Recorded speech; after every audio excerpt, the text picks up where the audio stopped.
جلالپور پیروالا سے تعلق رکھنے والے صدارتی و صوبائی ایوارڈ یافتہ نعت خواں اور شاعر محمد مجاہد نواز چشتی کی شائع ہونے والی سرائکی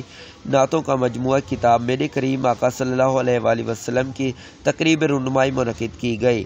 تقریب کی صدارت شعبہ تعلیم سے تعلق رکھنے والے معروف شخصیت رانا بابر علی خان نے کی، جبکہ تقریب کی مہمان خصوصی صدارتی ایوارڈ یافتہ نعت خواں اشفاق احمد غوری، صدر پریس کلب سے تفسیر حسین شمسی، صدر بار عبدالرزاق بھپلا ایڈوکیٹ، سابق صدر بار راؤ عبدالرحمان ایڈوکیٹ اور مذہبی شخصیت علامہ محفوظ ہاشمی تھے۔ اس موقع پر تلاوت قرآن پاک کی گئی، جبکہ نعت خوانوں نے آقائے دو جہاں حضرت محمد صلی اللہ علیہ وآلہ وسلم کو گلائے عقیدت پیش کر کے سماں باندھ دیا۔ تقریب میں دیگر مقررین کے ساتھ ساتھ کتاب کے مصنف محمد مجاہد نواز چشتی نے خصوصی خطاب کیا، جبکہ تقریب کے اختتام پر کتاب کے مصنف سمیت دیگر کو تعریفی شیلڈز بھی دی گئیں۔ مزید اپڈیٹ کے لیے دیکھتے رہیے آپ تک ٹی وی۔